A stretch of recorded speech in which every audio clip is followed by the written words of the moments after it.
ஒவ்வொரு நாளும் மக்களுக்கு தேவையான அனைத்து உத்தரவுகள் எப்படின்னா மதுபான கடைகள் மூடப்பட்டிருக்கிறது, பெண்களுக்கு பாதுகாப்பான கூட ஒவ்வொன்றும் ஆக்கப்பூர்வமான பணிகளை கண்டிப்பாக மக்கள் என்ன எதிர்பார்த்து வாக்களிக்காக நிறைவேற்றப்படும்.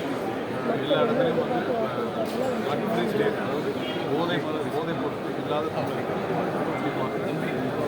முதலமைச்சர் தமிழகம் முழுவதும்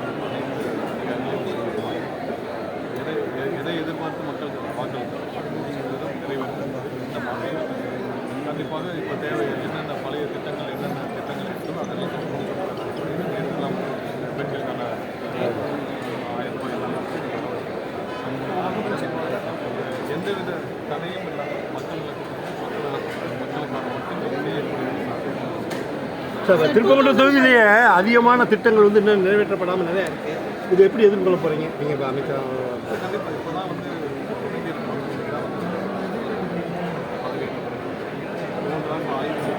மக்களுக்கு தேவையான மதுரை மாவட்டத்தை பொறுத்தவரை மதுரை மாநகராட்சி மக்களுக்கு கழிவுநீர் கால்வாய்கள் தேவையான அடிப்படை வசதி தேவையான.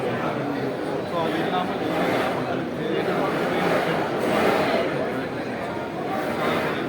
சார், மேனிஃபெஸ்டோவில் 2500 வந்து அறிவிச்சிருந்தீங்க. பட் ஆனால் இப்போ இந்த மந்த் வந்து 1000 கொடுத்துருக்கீங்க. இல்லை, உங்களுக்கு பட்ஜெட்டில் அடுத்த வர நிதி சேர்த்து தான் அது அறிவிக்கும். ஏன்னா ஃபினான்ஷியல் பட்ஜெட் முடிஞ்ச பிறகு தான் ஸோ அதற்கான நிதி ஆளுநர்கள் எல்லாரையும் சேர்த்து தான் அது கொஞ்சம் டைம்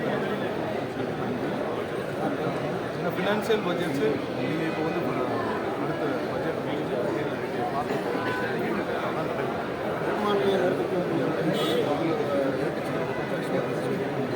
பெரும்பான்மையில்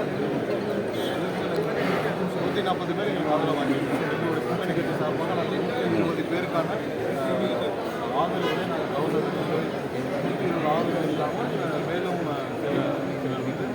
சில எம்எல்ஏக்கள் பல எம்எல்ஏக்கள் கண்டிப்பாக மக்கள் இந்த தீர்ப்பை நாம் வரவேற்கிறோம். மக்கள் ஆதரவாக பல எம்எல்ஏக்கள் பல ஆதரவு கண்டிப்பாக மக்கள் வந்து ஒட்டுமொத்த தமிழக மக்களும் மாற்றத்தை ஏற்றுக்கொண்டு 144 பேர் ஆதரவாக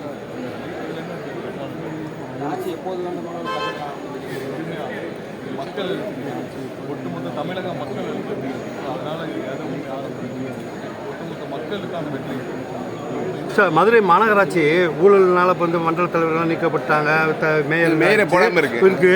இப்போ மாநகராட்சி எப்படி இதை செயல்படுத்துவாங்க? இந்த ஆட்சியில் எப்படி செயல்படுத்தப்படும்? மதுரை மாநகராட்சி மட்டுமே தமிழ்நாட்டில் அது ஒரு முடக்கப்பட்ட மாநகராட்சி ஏன்னா இருக்குது. போன ஆட்சியில் அந்த 4 வருஷத்தில் மொத்தமாக மாநகராட்சியில் 400 கோடிக்கு மேலே ஊழல்கள் புரியும்.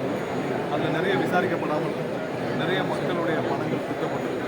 ஸோ இது அனைத்தும் விசாரிக்கப்படவில்லை. மற்றபடி எல்லாமே மாநகராட்சியில் இப்போ என்ன பணிகள் நடந்துருச்சு அடுத்து வர பட்ஜெட்டுக்கு அப்புறம் தான் இதை பண்ண முடியும். உள்ளாட்சி தேர்தலும் விரைவில் எப்போ வருதுன்னு நம்ம பார்த்துச்சு. ஸோ அதனால் மாநகராட்சியில் இதுவரை நடந்த ஊழல்கள் அனைத்தும் இது பண்ண ஆரம்பிச்சு சீரமைக்க வேண்டிய பணிகள் நிறைய இருக்குது. ஏன்னா ஊழல் இல்லாமல் தடுக்கப்படுறது ஸோ ஊழல் எங்கெங்கே நடைபெறும், எங்கெங்கெல்லாம் லீக்கேஜஸ் இருக்கும், எங்கெங்கெல்லாம் அரசு துறைகள் எங்கெங்கே லீக்கேஜஸ் இருக்கும்